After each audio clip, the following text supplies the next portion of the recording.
So I've just been to the museum there in Launceston, and what really struck me, and I thought I'd get my thoughts down now while I'm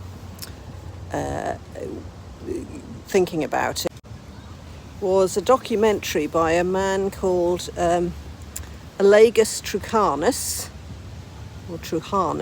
a photographer. I bought a little book of his work, who travelled all sorts of places in Tasmania, you know, when the place was really inaccessible. And he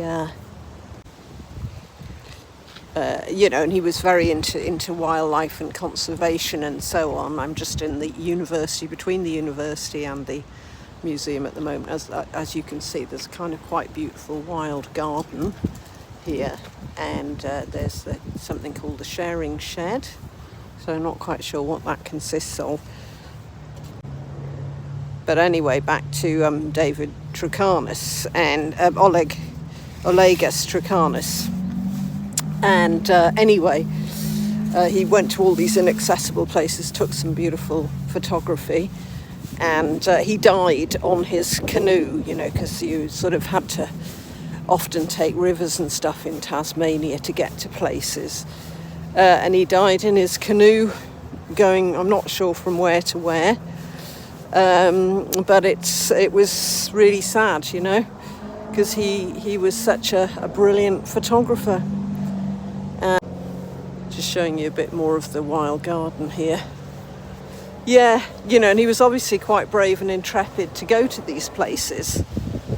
And you know, just feels that was a loss. Now, that was in the sort of late 60s.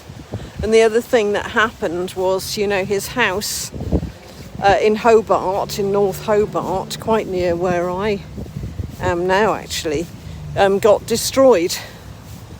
Here we are, sort of outside the university now. This is some sort of sculpture. Not sure what it is. But it got destroyed with, you know, a lot of his negatives and wonderful photography that he did. So that feels a terrible sort of waste as well. But his death does feel sort of typical Tasmania. You know, as soon as you get out into the wilds, you realise, you know, it's really bloody hard walking in the forests. And unless there's a defined footpath, which of course there wasn't in those days. So he got all over the place, you know, and left an amazing legacy.